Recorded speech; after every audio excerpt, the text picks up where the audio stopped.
Hey everyone, welcome. Hey everyone, welcome. Oh, we've got my co-host has come to help me here. that was Mr. Finley Dobbie. You come to say hello? Hello. Hey buddy, how are you? Good. Your hair's much better than your dad's, I have to say. Yeah, that's why I'm wearing a cap, everyone. I had to figure out home haircuts. Didn't go so well. Hi Graham, nice to see you. We're keeping you all on mute at the moment, just so it doesn't turn into a rammy. We'll get you off mute eventually. Hi Katie, hi Parissa, hi Emma, hi Rachel, hi Carol, hi Lawrence. So we're just going to give everyone a few minutes to come on in. We've got some more people waiting.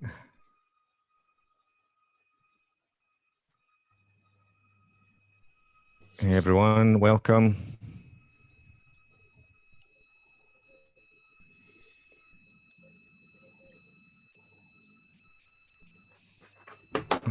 All right. So we decided to do this in meeting format this time. We did webinar last week, and it felt a little bit lonely that the only fact that you could see only our three faces. So we thought it would be nice to see lots of people's faces today. So that's why we have it in this format. If it doesn't work, next week we'll go back to webinar format. So we'll give it a try. But thanks for joining us. Thanks for taking the time out your evening. And please do feel free if you want to just put your own picture up. You don't have to be live on screen if you don't want to. You can just listen and do audio if you want to. If you just want to have your picture rather than a live face, there's no rules when it comes to this. Totally. Right, we're ready to kick off, Mr. Dobbie? Yeah, you can go for it, yeah. Brilliant. Well, welcome. Thank you so much for joining us.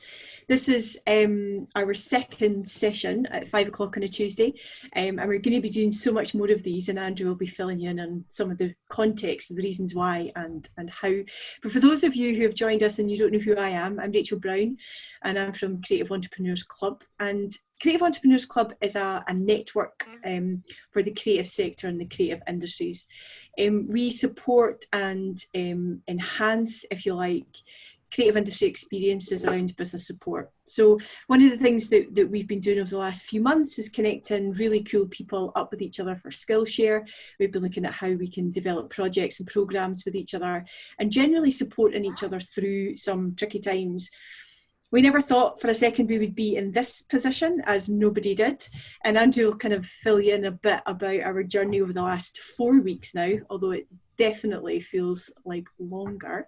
But I'm delighted that the aim of this series is to bring us all together in some genuine, authentic conversation. There's a lot of noise right now and there's a lot of content. Everybody's moving online. One of the things that we've always done as creatives within Made Brave and Campfire, and Andrew will tell you a bit about that, but within our own organisation, we've always had a multiple engagement with all the people that we work with. So this is not new for us, but we were keen to cut through the noise, offer some quality content.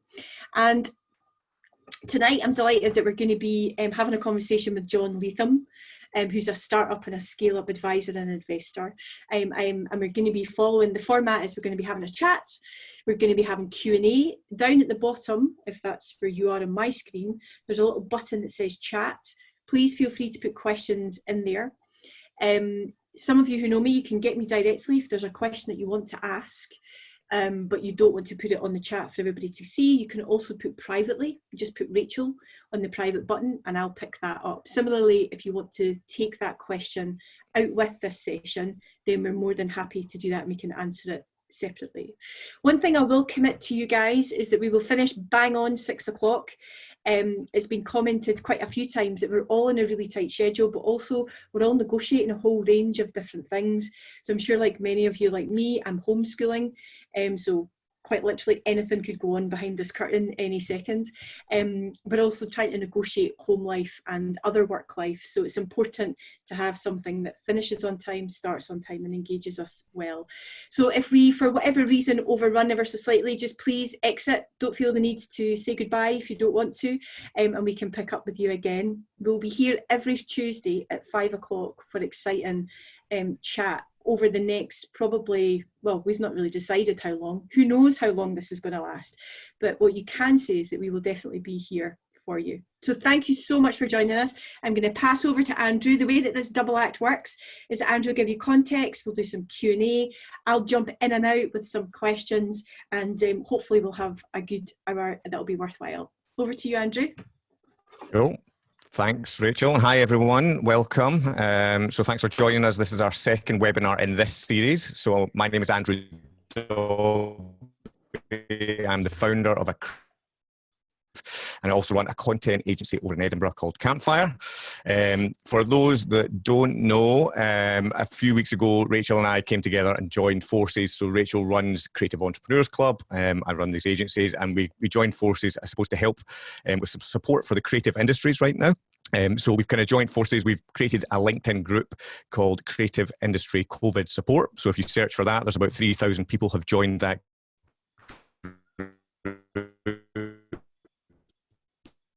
And they're using that as a platform to share. Rachel very kindly donated her platform from Creative Entrepreneurs Club, and we now have a job board on there, so it's creativeentrepreneursclub.co.uk. So there's people posting all sorts of jobs.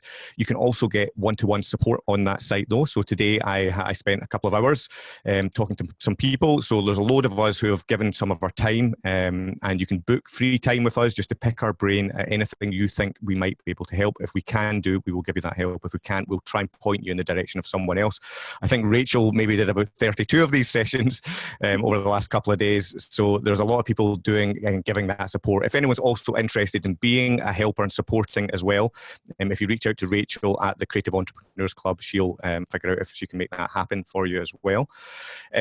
So, you know, with the series, as Rachel said, we're trying to kind of do something proactive to kind of help and trying to bring sort of experts and people that we maybe know that can bring some value to you.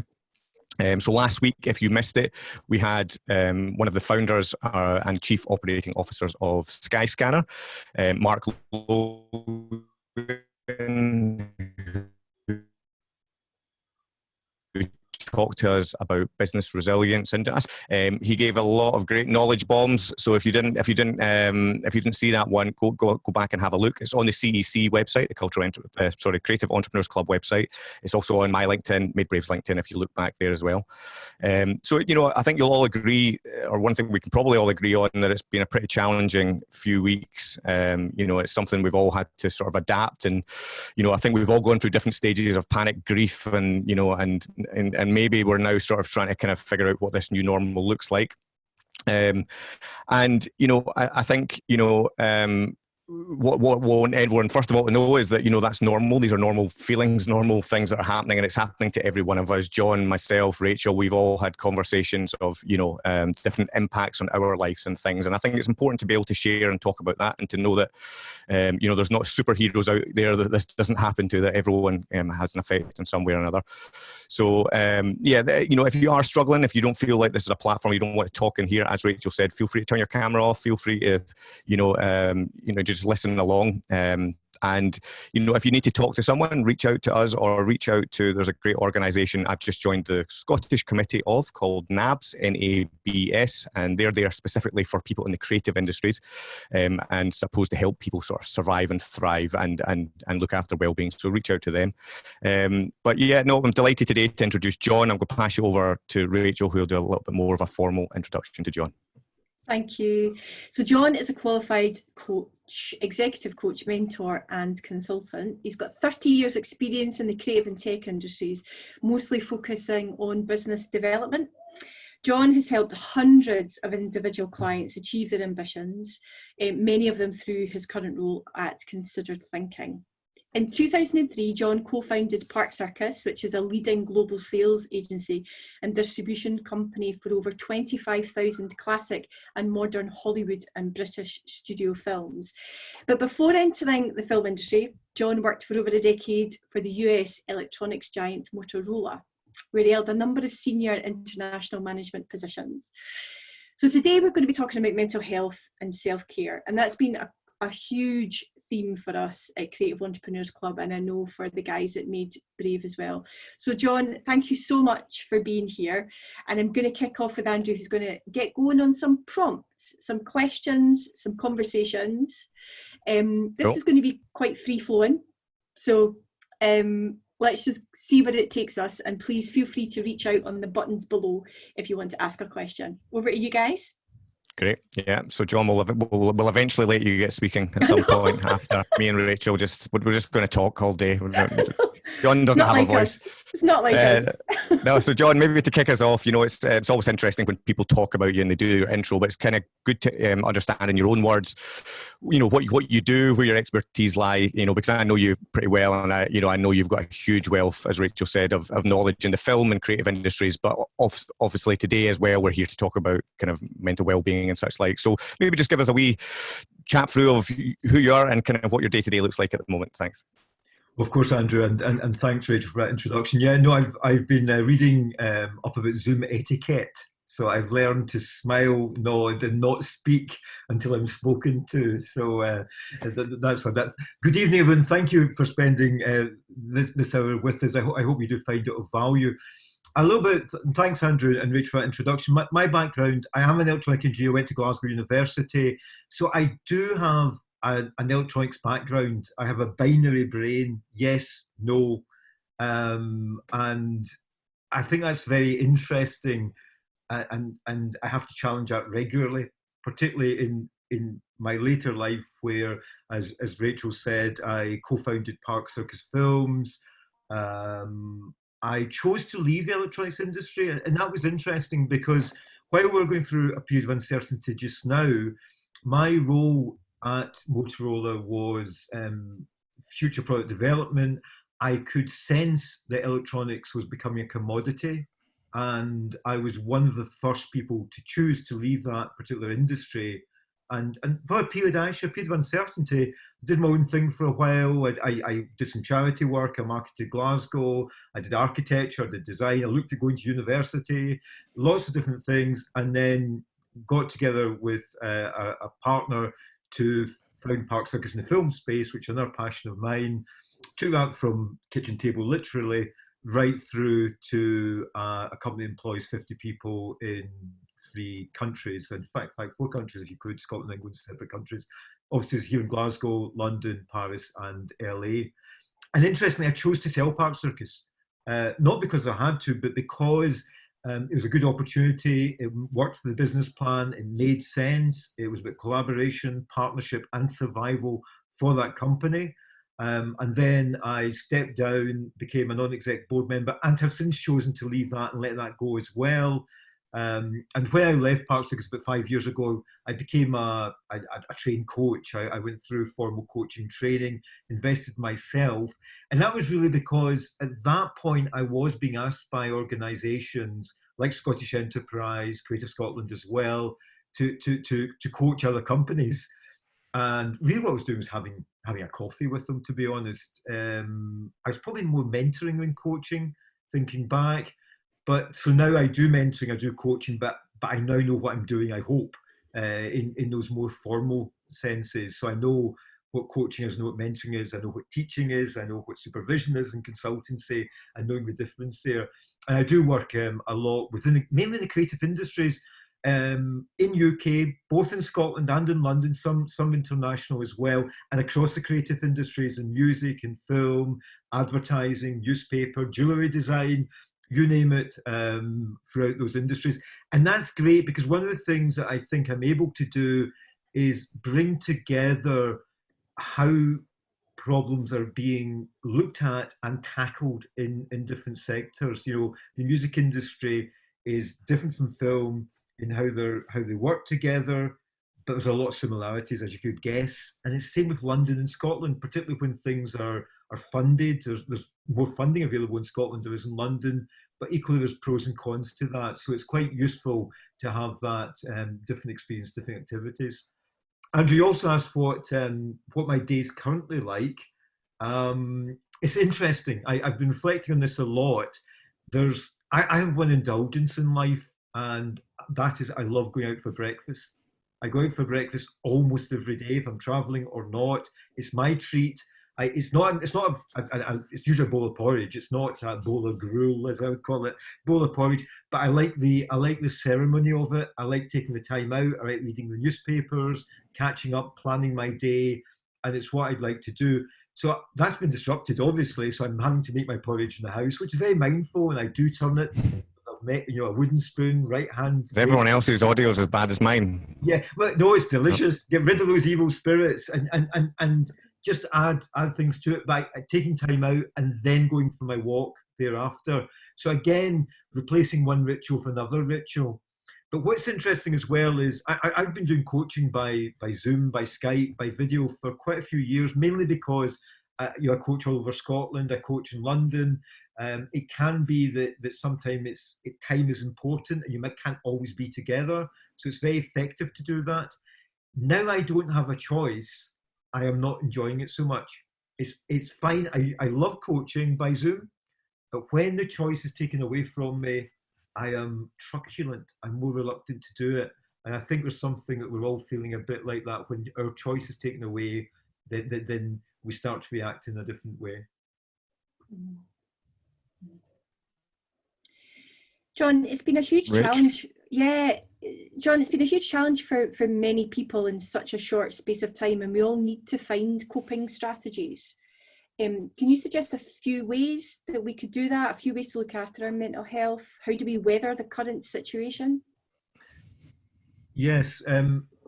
Again, for me, the key thing is, we're talking about mental health here, is the ability to think about thinking.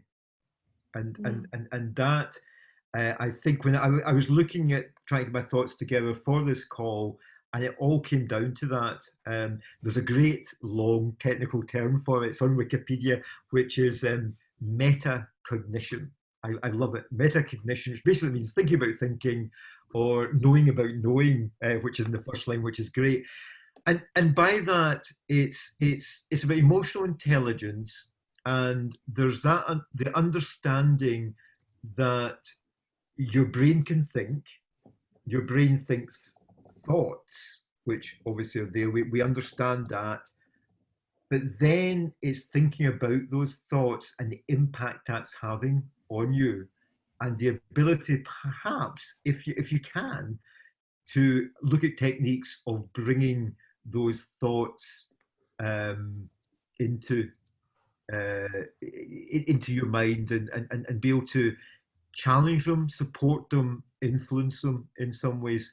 And that's not easy. It goes beyond, in my opinion, mindful meditation, which is something that's particularly popular. I do practice mindful meditation. That's great, because anyone that does practice, I don't know who's on the call, but anyone who does practice mindful meditation will appreciate that the idea there is not to suppress thoughts, but simply as thoughts come in, so go.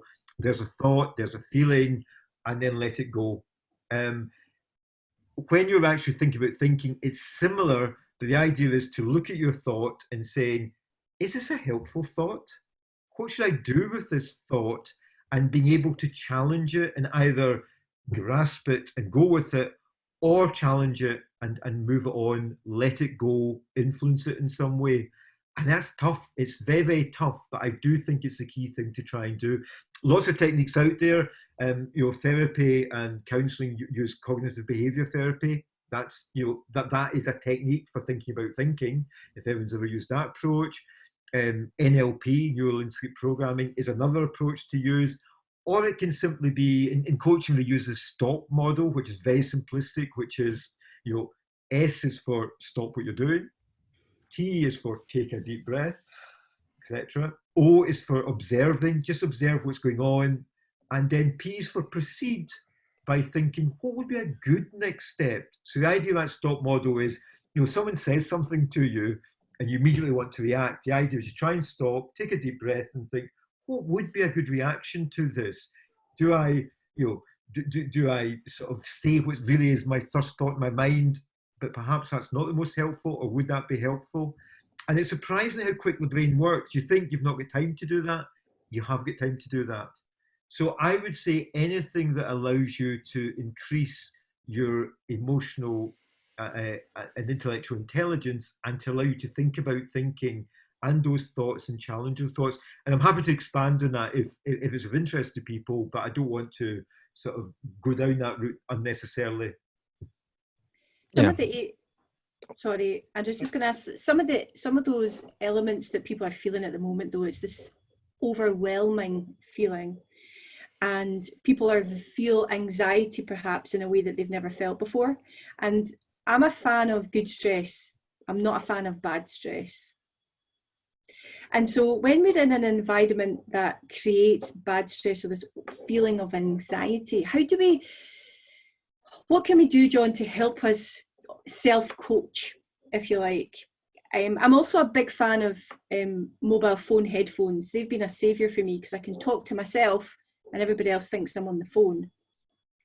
And that's been a huge help, because you can, you can coach yourself out of it. But what can we do? Have you got any top tips of what we can do to overcome that anxiety, that feeling in your stomach that you know is irrational, but you just feel overwhelmed in the moment? And I agree with you, Rachel, about good and bad stress. I think it's interesting because we all have a comfort zone, and in your comfort zone you don't feel any stress, and things become second nature to you, and you don't have to think, back to that idea of thinking about thinking. And one thing I would challenge on this a little bit is, outside your comfort zone, there's a learning zone, and then beyond that there's a panic zone, and you can go so far if you like. And I think we need to be careful that if you're in your learning zone, you can feel anxious, and you can feel a bit, this is a bit of a sort of tricky situation. How do I deal with this? Particularly if you're in a situation that you've not dealt with before. And I don't think many of us have been through a pandemic before. So we're all in our learning zone a bit. And I think it's a danger that you start to feel anxious, but you're learning, and it's and this is almost the wrong word, but it's quite exciting in some ways. It's interesting, it's challenging, while it might be concerning as well. And it's being able to judge where you are in that. Are you actually in the panic zone, or are you in the learning zone? And I think if you are genuinely panicking, then the best thing to do is to speak about it, speak to other people, get the support required that's required in that. Self-coaching is important, but I think sometimes the idea there is don't keep it inside, but is be able to reach out and express yourself, and say, verbalize, keep a journal can be very useful. How do I feel? Why am I feeling this? And again, start to question it. Am I in a panic zone? Am I learning? Is this just a very challenging time? Because it is challenging. It's challenging for us all, and it is a bit scary, or am I actually genuinely panicking, and I do need to do something about it? I need to, really look after myself and be generous. And I think that's first and foremost, is this is a time to be generous to ourselves, not to give ourselves a hard time, but be generous to ourselves. And, I notice it in many levels just now, where sometimes even things that are apparently good can create pressure. For example, at the moment, people are doing some very generous things. Generally, they're giving their time for nothing. They're doing a lot of generous things. They're making sourdough bread, or whatever they're doing. And there's almost a competition goes on there. I need to make, sourdough bread. I need to give my family as good food as that. Perhaps if you can't cook. Or I need to give my time away for nothing. But if you're struggling money-wise, that's not necessarily a good idea. Just surviving day to day, and then hopefully thriving in the future, is good enough. So sometimes things are good enough. And I think it is that don't compare to others, be generous to yourself. The little things matter. Getting through this period is important. If you can learn, if you can do different things, great. it might not be sustainable. You might be able to do it some days, but not other days. But equally, going further on, perhaps there will be a time where you do feel stronger and can do more then.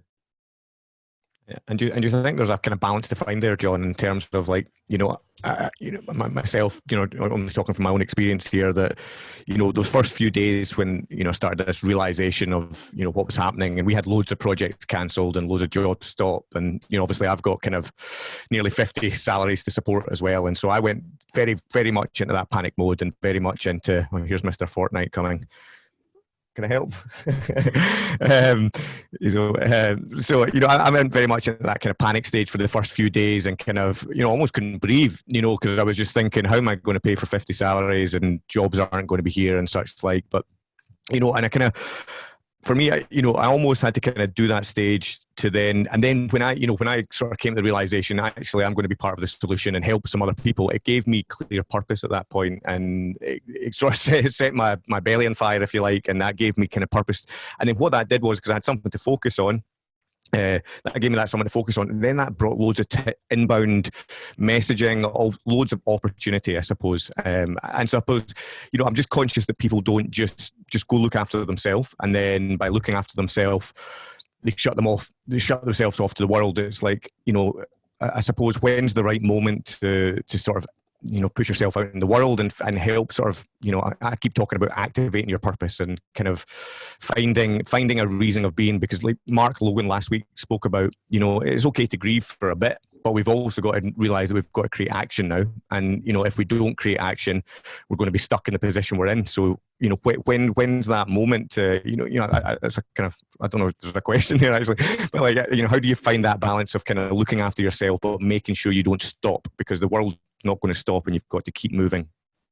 No, I was on Mark's call last week, which was great. And I completely agree with him on the bereavement process. And I think what Mark was talking about was, one thing that we've all got grief for is our expected future. We planned things that clearly aren't going to happen, be it from a gig to a business plan. It's there is a period of we did not anticipate this. No one did. I do lecturing and teaching around business planning, and if anyone's seen me do that, I talk about the idea of your business plan being a garden. It should be tended. It should always be updated, and not something that sits static, if you like. And I think in this period, that's something that idea of being flexible and nimble is very important. But you're right, Andrew, as much as that's what I'm saying about being generous to yourself. It's interesting when you look at the mental well-being. A lot of the neuroscience just now talks about the way the brain is wired and the gut is wired as well. That it is as scary a time as a saber-toothed tiger. That where those more physical things, starvation and the imminent attack that may happen to us, make us react in a certain way. The impact that we're having on our cognitive mind is the same. It's actually the same within the nervous system. It has the same reaction.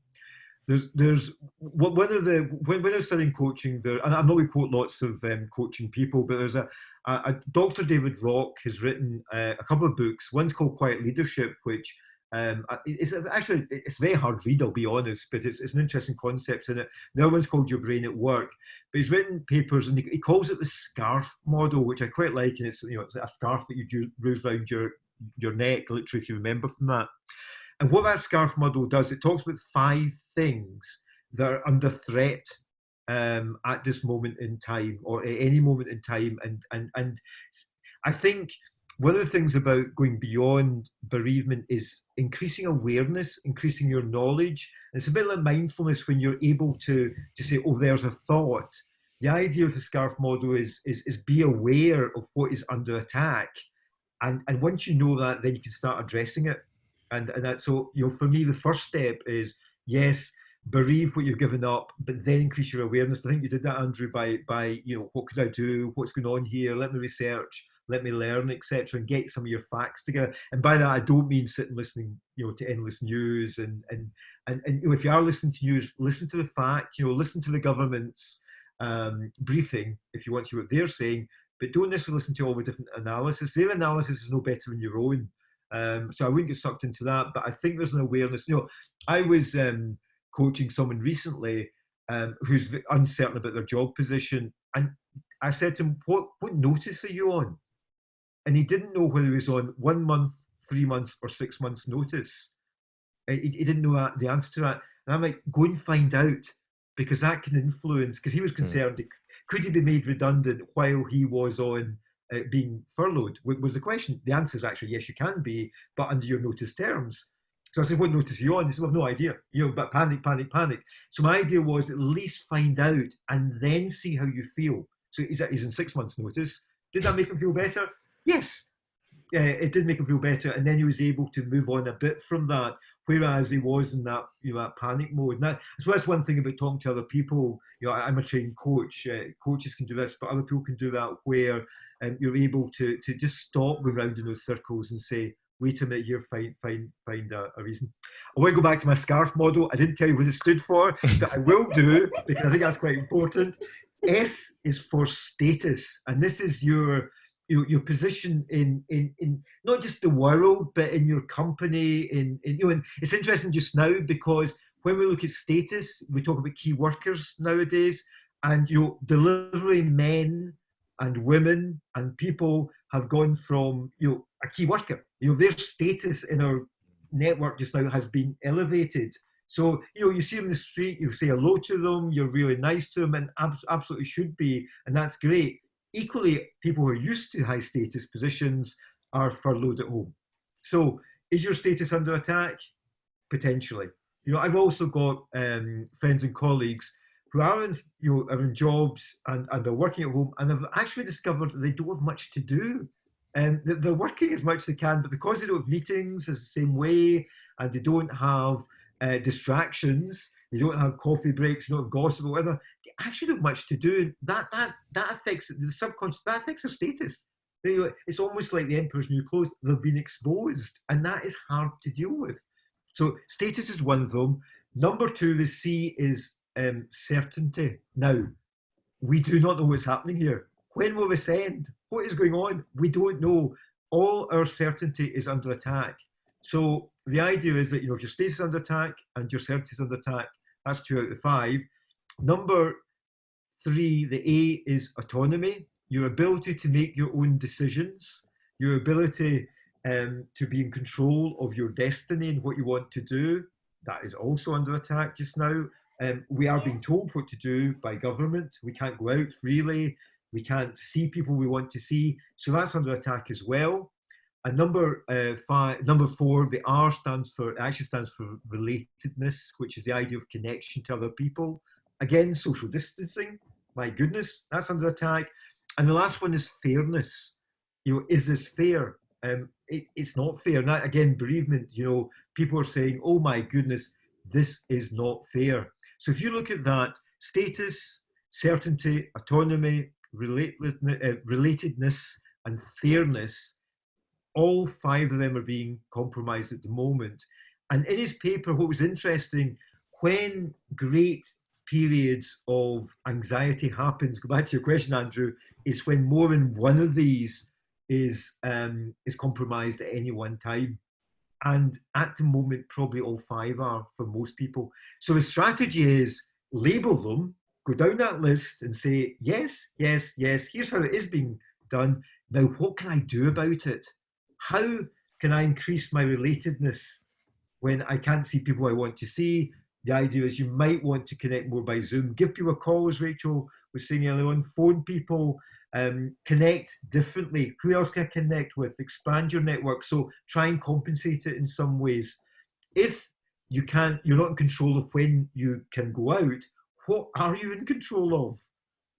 I am in control of what I use for my 1 exercise a day, how long I go out for, when I do it. I like to do it first thing in the morning because I feel good all day. If it's hanging over me, I'm frightened it might be taken away from me. I'm frightened by a government announcement that says you can't go out anymore. So I'll do it when I can do it. and at least I'm in control of that. So what I'm in control of, and the same with things like certainty. What can you be certain of? There's a great exercise which I like doing coaching, which is what I know, full stop, and what I don't know, full stop. 2 columns.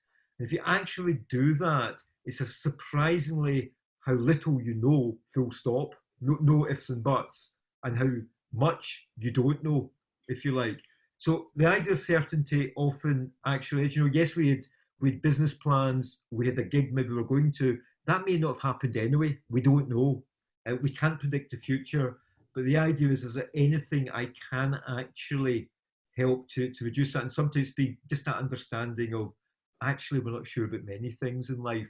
I need to try and learn not to cling on to that expectation that my plans will always be met that way, and try and be more flexible, more nimble within that.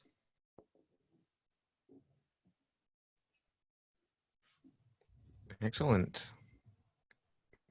Rachel, you look like you're going to say something. Yeah, I was going to say, sorry, I was going to jump in about work-life balance, because I think that's one of the things that's so important right now. I've been speaking to a lot of people around, you're not working at home, you're working from home. And there's subtle differences, when the choice was a day-to-day choice of when you could choose for a bit of peace and quiet and you'd go and work from home. Now we're working at home and we're living at home. And I suppose there's a question about how do you get your work-life balance correct in that space around your mental health and self-care? Yeah, I think there's 2 things here, Rachel. I don't believe in work-life balance. I'm not balance is interesting because to me balance is it's a seesaw. The idea is that to increase one, the other must go down. To me, that is all about balance. It's also a very fragile thing. It's quite hard. It's hard to expend to balance, if you like. It's quite a delicate thing, and it feels fragile. I feel it can be broken in some ways. I prefer to talk about harmony, because I think that if you've got life, work, harmony, they can coexist. And the idea is that they can coexist and complement each other, not fight each other. And I think for me, it's about seeking that harmony if you can. I think the strategy I would use, however, particularly about work and family as well, it's about good habits and routines and those little successes that allow you to do that. And particularly we're going back to what you have control over. You don't have control over much, but if you are able to put routine in your day, and accountability is quite good for that. I talk about doing mindfulness. I use an app to do mindfulness. I use a Headspace app, and it's 10 minutes a day. And yes, I'm on a run streak. I'm on so many 100 days of it. I know if I miss it, I'll lose that run streak. Now, I am, think about thinking. I am aware of what, I'm not addicted to it in any way, but I do use it for accountability because I want to do it every day. And that's enough for me just to say it's only 10 minutes. When will I do it? And actually, I did it before this call. I was ready for this call. I had 10 minutes spare. I thought, I'm going to do my mindfulness now. Actually, a great time to do it. Let me just put that 10 minutes in. So I think it's a case of not trying to get them to fight, but trying to get them work together. So if you've got family commitments, schedule that time. And that's why, we did talk about this should go on for 1 hour, no more than that. It's 5:38. We shouldn't go on beyond that, because the idea is let's put that period in, commit to that, deliver on it if we can, and then move on to something else and bring in that balance, be that thinking about what to eat tonight or some schooling activity or exercise, and move on from that. So, for me, it's a case of, yes, it has to coexist, but bring harmony into it. Great. Great. So just while we've got a little space just now, has anyone got any comments they want to drop in or questions? Or if you want to raise your hand, I can unmute you and you can actually use your voice, but don't feel pressured to. And if nothing appears within the next couple of seconds, we'll jump in with another question for John just now. Go on, someone raise a hand, please. Or give me a thumbs down so I know there's no questions coming. Whichever way works. There's a thumbs down there from Mark. Thanks, Mark. Oh, Derek. Okay, Derek, I'll unmute you. There we go. Yeah, just fantastic hearing you talk just now, John. I think you struck a lot of chords, I think, for me, and I've had issues with mental health way back 5-6 years, and certainly the coping strategies that I got from my therapist at the time certainly has stood me in good stead for now. What the question I want to ask is, I think we'll all be kind of, it's about motivation. And I think I like this idea of having a system and habits and, you know, a wee bit every day. And it's that thing of, I like a routine. And I think what helped me way back then was I made myself get up at a certain time, started a better diet, and go on, and as my therapist says, have a bit of me time in the morning before you switch on anything. Just, you know, a bit of reading, bit of music and whatever else. I think, you know, with broken sleep and strange dreams this last sort of few weeks, it's certainly, you know, gotten back into that. And so that question is about motivation, and that thing about willpower can be a bit elusive in these times. I'm just curious if that system approach is something that you've come across, and it certainly helped me in that bit of structure and that bit of habit to get you through the situation. Dave, thank you so much for that. And I absolutely agree with you that those routine it's important. It's rich if it feels good for you. You know, I was going back to my breakfast routine. That is a routine that is worth the investment I make every morning when I'm able to do it, because it does. There's something in it that just sets me up well, and I feel good for doing it.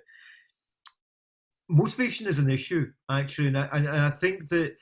Again, be generous to ourselves. The humans are lazy creatures. We are generally lazy creatures for our survival. It is important when we're under threat. I talked about threat earlier on. The idea is that you store your energy within you in case you're going to be attacked. And as I said before, you know, we are literally all under attack just now because of things that make us feel good are being compromised. So the idea is that actually can make you feel a bit lazy, and it's understood. So you almost have to go within yourself and make effort to get yourself out of that. And I think, you know, for me, it's being aware of that, being aware that sometimes when I do coaching, it's interesting. I reflect as I love coaching. I love one-to-one coaching, and I get so much energy for doing it. Anytime before a coaching session, this I know for sure. 15 minutes before a coaching session, I feel dread and I don't want to do it, and I want the coachee to cancel. Now, what that is, and again, because I'm thinking about thinking, that is my brain saying, do you know, John, this will drain your energy a bit. This is actually going to deplete your reserves. You don't want to do it. Don't do it. Don't do it. You know, be lazy. Sit it. Just try. Hope they cancel. You know, that'd be good because you know it's a bit of energy drinking. Now I just ride through that, go through it, and I love it and go there. But I'm so used to it. I see it coming. Again, that mindfulness way, going there's that, you know, that evil thing that's coming in, and just try and move on from it. But I think equally, you know, it is tough to stay motivated at times, and therefore when you do things that make you feel good, one of the things that I like doing is I like looking at a list of tasks that I would like to achieve that day. Realistically, write them down. Interestingly, I'm a digital person, and I'm currently doing I've got here a lot of writing in my little moleskin notepad. That's because the way the brain works, I'm a believer that sometimes sketching and writing and coloured pens and things are quite good at this time. They're quite good for getting the brain down. It's the way the brain works. If you like flow diagrams or mind maps, these things are all very good just now. Better than typing. And I am a digital person. I love being paperless. I normally do type. But at times like this, it's quite good when you're thinking about thinking to sometimes write things down and use coloured pencils and get your thoughts down and challenge them and things like that. So go back to this idea about motivation. Write down what you'd like to do today. Realistically, don't give yourself stretch goals. You know, just what you'd like to do today, and then look at them and say, what one do I have the energy to do just now? Which one do I actually feel, you know, I want to do just now? And often it's not necessarily the easiest one. It's usually not the hardest one. The idea of eat the frog for breakfast, I'm not a big fan of necessarily, unless that's the one that you do the energy to do. But, have a look at them, and whatever one resonates, whatever it is, doesn't matter what it is, do it. And doing that will give you the energy to do the next one. And I can guarantee you by the time you get to the third one, it will be the frog. It will be the hardest one to do. And sometimes if you just do that one thereafter, then that means that you finish the day, and you do then start to feel much more motivated and more content to do that. Derek, does that resonate with you? Does that sort of settle where you are? Yeah, I think, eat the frog is always do the hard call first, get that one out of the way, and the day's a bit easier. And I think it is that thing as well, and reading about knowing your best time of the day as well. Are you an early riser or a night owl or an early bird? And thinking, when's your best time to do things and to do certain things? I think I like that, and certainly I'm more productive in the morning and doing certain things, and I leave other things in the afternoon. So I know the best chance for me to make that call will be in the morning when I'm up, I'm ready, I can handle it and go for it. Where in the afternoon I'll probably do a bit more paperwork and things like that, just to sort of get it through. It's just figuring out, and obviously just now that's kind of upended a wee bit because it's kind of all online and all that. So I think, but I like the idea of, just certainly, I agree with writing it down. I think doing more drawing is certainly, what you call it, the sketch notes sort of idea, and trying to really, that's been my thing to try and probably like most, handwriting is horrible. So trying to do these things in the morning, and in the morning I try and just write out as best I can, and then I'll watch a video or something, or a TED talk or something, and try and do a sketch note. I say try because it's just that learning curve. So that's where I am just now, and it's a wee bit every day, and it's no worrying. It's not a race. It's just just keep going, and just every day is a new day, and just keep building. And before you know it, when you look back, I think, and you do see the differences. And it's been a couple of weeks, but so did resonate. Thanks for that. No, thanks for that. And I agree that little often, and also reward yourself. Go back to the scarf model I talked about. It comes from the threat versus a reward, and the idea is that in human nature, you're either threatened by something, in which case you're scared, or you're driven towards something, in which case it is reward. And reward's funny. It's not all about cream cakes and my Negroni at 6 o'clock. It can go beyond that. And as much, for example, I know myself, I'm slightly bizarre, maybe it's my enduring brain. I love doing my accounts. I actually love getting my accounts in order. I use Free Agent, and there's something really therapeutic about it. I reward my. I could do it first in the morning. You can do mine if you want, John. I'll give you mine if that'll make you feel better. Gig economy, absolutely. I love it. I absolutely love it. I'm happy to get anyone's Free Agent account, but I reward myself with that. It sounds crazy, but I don't do it first thing in the morning. But once in a couple of things, let me check what the overnight bike transfer, and I'll do it and get it in order, etc. So sometimes you can reward yourself by other tasks, things you love doing, and and again, go back to Rachel's thing about balancing that. Sometimes that can be a not work task, but reward yourself doing something else that's outside work. Okay. John, you talked about we're talking there about motivation, and sometimes it's that self-motivation that you need. These sort of times we often look for leaders, and what does a leader look like? And sometimes I've found myself, I've got to do an all hands. And much like you've led a company of 50 people, and sometimes you're thinking, how am I going to motivate a whole team here? And you sometimes, before that call, the same way as we spoke about before you go into a workshop, you're thinking, I don't have the energy. I don't, where am I going to find this? And I've often found that actually sometimes being vulnerable with the team, or more often than not, being vulnerable and telling them, and actually going into that all hands and saying, look, I don't have anything. I don't have the answer for you today, and that's what my leadership speech is. That I'm not going to pretend that I'm not going to make something up. I just wonder if you had any sort of other tips of, what makes a great leader right now. I'm sure some people in this call might have to lead, whether it's a family, whether it's a relationship, whether it's a team or a company, and I'm sure there's something we could take from your leadership experience of all the years that you did that. Yeah, thanks for that, Andrew. And I think, yeah, I think you're absolutely right. You know, one of the things, and I think Mark actually touched on it last week as well, is during these times you can't over communicate. I think that's key. And I think if you can show a bit of vulnerability and authentic yourself as well, you know, if you're authentic, if that's how you're feeling and you share that to your team, I think they appreciate that. And you know, it's not about acting; it's about being authentic and being vulnerable, because it is vulnerable times there. And I think it's interesting, you know, I talked about leaving the electronics industry. My last job at Motor was actually selling the division. And during that period, there was always a threat of redundancy. There was a threat of the deal might fall through, and the company had to get rid of, due to conflict of interest, had to get rid of that division. It was potentially competing for another part of the business. And so during that period, again, when people are facing that, it's all about communication and how you communicate. And it's back to awareness, you know, facts. What are, you know, and almost the SCARF model as well. Look at those different elements and how can you increase those? How can you increase certainty? How can you increase people, you know, being aware of things and feeling they're in control of things? How can you make them feel better, etc. So I think it's that idea of being aware of what is impacting people and try and work on the opposite of that.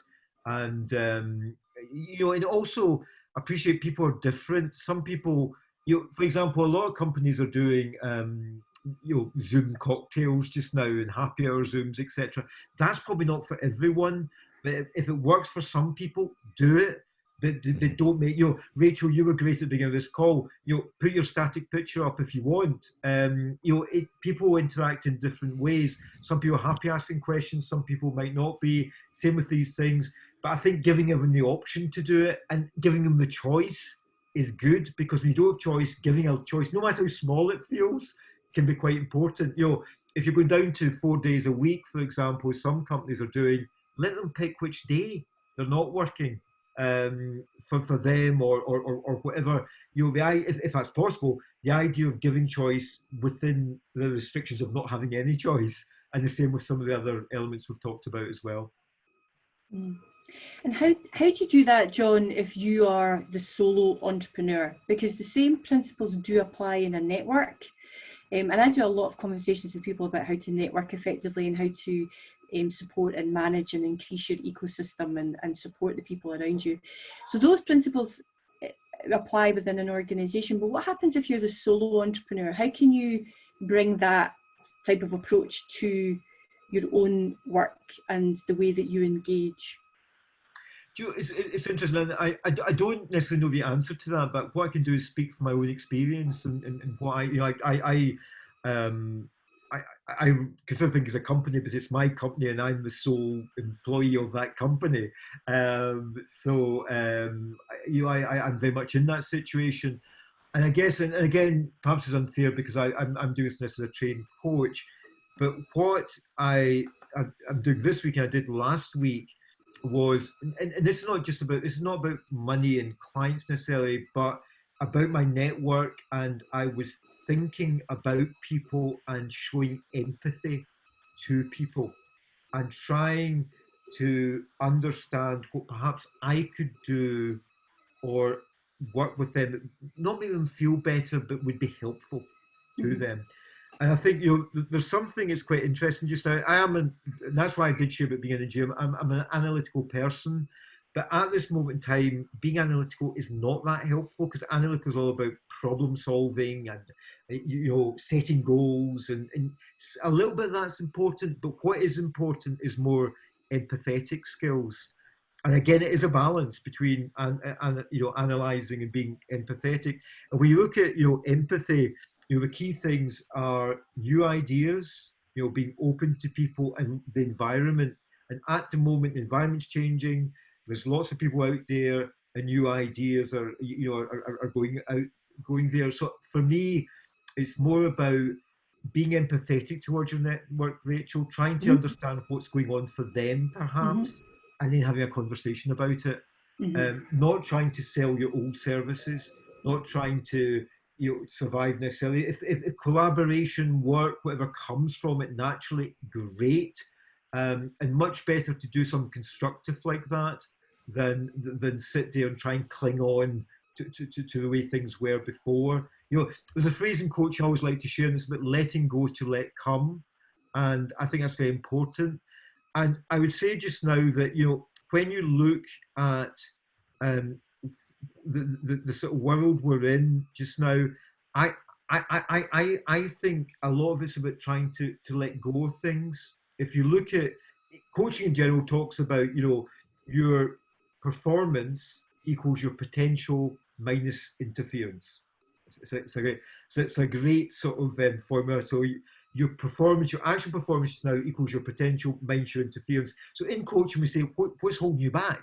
What is the interference? At the moment, our interference is, you know, it's everywhere on many levels. So reduce it, reduce your interference, try and do a bit less, try and let things go. Don't add layers of things. You know, it's back to what Derek was talking about in relation to habits, etc. Good habits, but not lots of layers, not overcomplicating things, not adding things. I must do this, I must do that, I must do that.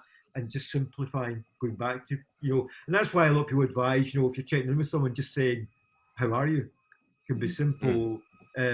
What's going on? You know, do you want to talk? These sort of one, you know, liner simple things can be quite useful. I am also a great believer in the universe. When someone comes into my mind, you know, I will reach out to them. I'll often start something. You come into my mind, how's things? And I mean that genuinely, not a list of, you know, Salesforce, you know, next contacts, let's follow up with this and see if there's any business there. It's like they genuinely have come into my mind, and I can guarantee usually that there's a reason for that. And people saying, that's really funny, you did that because this happened, if you like. And I do that personally as well. I do have friends, and interestingly, you know, it happened to me last week where there was a friend came to my mind, and I very strangely, I actually reached out to him and said, how's things? How's your parents? Not a question I would normally ask for. And it did actually turn out that his parents, by chance, there was a situation going on there where one had been actually tested positive for coronavirus, and there was a lot of concern in the family. And it just came into my mind. I don't know why it did, but I just reached out and did it. And that idea of being genuine, authentic. So I think sometimes for me, it's about tapping into the human nature of things, and then reach out to your network and expanding your network as well. I think it's a great time to do that. I think it's something, John, really, I like that piece about, like, you know, not too much of everything. You know, like, we all received emails before that they've been like 3 pages long, and they've got questions all the way through, and you're just like, I can't even face it. So you don't even end up replying to that email. Someone told me recently, like, the best email to get a response from someone should be 9 words long, and that proves that kind of simplicity. So you know, that, you know, as human beings, if there's too much there, you don't know where to start, you don't know how to, you know, and you won't respond. So again, it works in when you're asking someone how you are. I like that, the simplicity of how are you. You know, it's just as simple as it needs to be. I do, and I practice my preaching that. You know, if I'm confirming a call for someone, I'll say my subject, my email, confirming your call at 4 p.m. And then in the actual email, I can say, oh, how's things going, etc., blah, blah. So they can just read the title and they know it's on you. And particularly at this point, again, about certainty, I overdo that now. I over communicate. I confirm every call I've got, even if I confirmed it yesterday or set it up yesterday, I'll confirm it again within 10 minutes. Etc. Simply because it's good to have things like that when you're aware of it, but keep communication simple and strip back. Interestingly, I mean, a comics company considered thinking at one point. I thought we could call it curated thinking, or some use the word curated. And I think curation is an underrated skill. Yeah. Curation's not about adding things. It's easy to collect. It's much harder to take away and to curate and to decide. And it's back to this whole, we're talking about balance and harmony. Often it's about curation and letting go and releasing the layers. Well, I'm conscious of time, and that seems like the perfect comment to end on, given that we were dead on a 6 o'clock finish. Unless there's anybody wants to put anything in the chat, or if anybody wants to ask John one final comment. Just as I have a thumb rule on my phone. If I have to do that 3 times on an email with my thumb to scroll down, I delete the email. I'll keep that in mind. 1, 2, 3. Nah, go on. Is everybody all right? I'm just looking around this beautiful picture of people and lovely other pictures. Are we all good? Yeah. No, great. I think I'd just like to say thanks for everyone, taking this hour out your evening, and thanks to John especially. I took a lot from that, and I'll be implementing some of it tomorrow, I'm sure. So we are going to be running these sessions every Tuesday. They're not always going to be the same topic. So next week we'll have at 5:00, as Rachel said, 5:00 every Tuesday. So if you want to bookmark some sort of space in your diary, and then come find out which one we're doing each week, there'll be a different link each week, obviously, and then we're trying to decide whether we like this meeting format where we see everyone, or we want the webinar format. So we'll maybe play around. We might even play around on different platforms, because Zoom has its challenges, as I'm sure we've all figured out over the last week or so. We'll be sharing this again. So we'll share this on our channels either tonight or tomorrow morning. So if you want to look back on any of that stuff, and I'm sure John would be more than happy if you wanted to reach out with any questions that you were maybe too frightened to ask in front of a group, or just didn't feel appropriate. And of course, again, myself or Rachel, if there's any help that we can, of course we will do if we can. Other than that, I just say thanks. I'm away to get my dinner. I don't know about you, but I'm starving. I've been doing really long days, and I keep forgetting to eat, John. So I need some tips for how to remember to eat. Yeah, I've not had that problem. Just say, Andrew, I absolutely, if anyone wants to reach out to me, either through the Creative Entrepreneurs Club Network or LinkedIn or whatever, please do. And I'll happy to go back to anyone individually for anything that's come up. I did mention a few models, happy to share those as well if it would be useful to anyone. So absolutely. Thanks, everyone. Okay, have a good night. We'll see you next week, hopefully. All right, take care. Cheerio. Bye. Bye-bye. Bye.